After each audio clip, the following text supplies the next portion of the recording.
Resuming debate, the honourable member for Fredericton. Thank you, Mr. Speaker. And my first question is very simple. To the Minister of Health, is it the responsibility of your department to uphold the Canada Health Act in all jurisdictions in Canada? The honourable minister. Yes, Mr. Speaker, it is. Will the government intervene then to save Clinic 554 and by such ensure access to reproductive health and essential services to the LGBTQ2S+ community in New Brunswick? The honourable minister. Thank you, Mr. Speaker. And as the member likely knows, our department has been working with both the province and the clinic for some time now to ensure that reproductive services, the full range of reproductive services, including abortion and supports for the LGBTQ2 community, remain available in that province. Honourable member. Thank you, Mr. Speaker. The Minister of Public Safety said that he heard calls from families, survivors, advocates when he made the important announcement that the federal government was launching a full public inquiry into Nova Scotia mass shooting. Families will get answers, communities will be able to heal, and recommendations will be made ensuring that such a tragedy will never happen again. Mr. Speaker, I'm asking the Minister today, can your government also hear the voices of the families of Rodney Levi, Chantel Moore, and Brady Francis?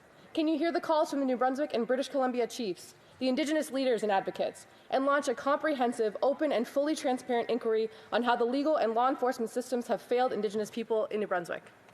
The honourable minister.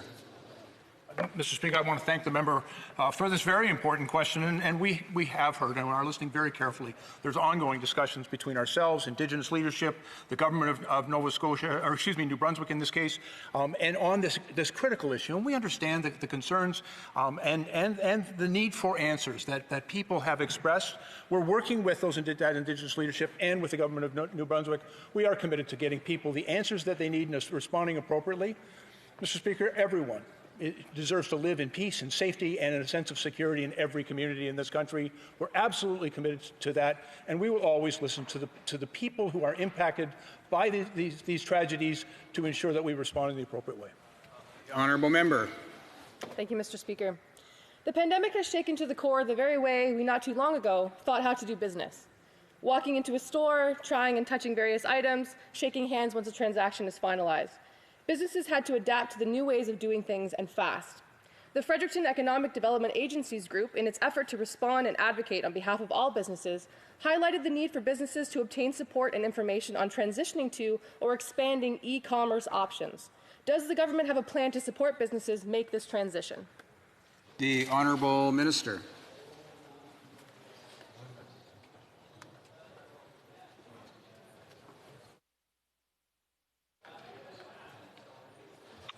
I want to thank the honourable member for that question, that important question.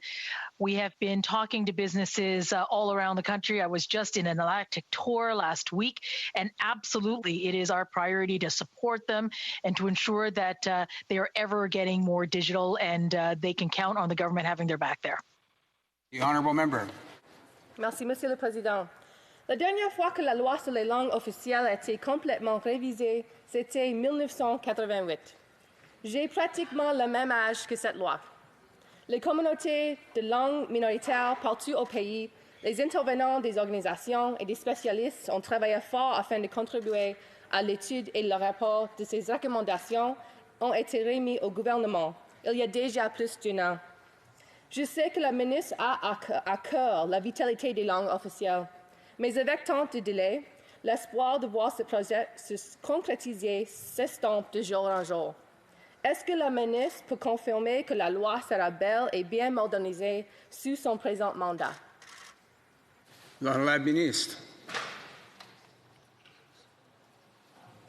Merci, Monsieur le Président. Je veux assurer ma collègue que pour notre gouvernement et que pour la ministre des Langues officielles, c'est un enjeu extrêmement important. C'est un dossier sur lequel elle et nous tous travaillons très fort et nous allons faire en sorte que ça se réalise dans les meilleurs délais. La députée, the honourable member. Thank you, Mr. Speaker. I read the report following the review into systemic racism and oppression at the Canadian Museum for Human Rights. It is telling of the problems present in our society and how permissive systemic racism and homophobia are, when an institution that was created to promote respect for others and to encourage reflection and dialogue has failed to its own mission. The report provides avenues for reparation, Every action towards inclusivity has the potential to lead to significant improvements in the lives of Canadians.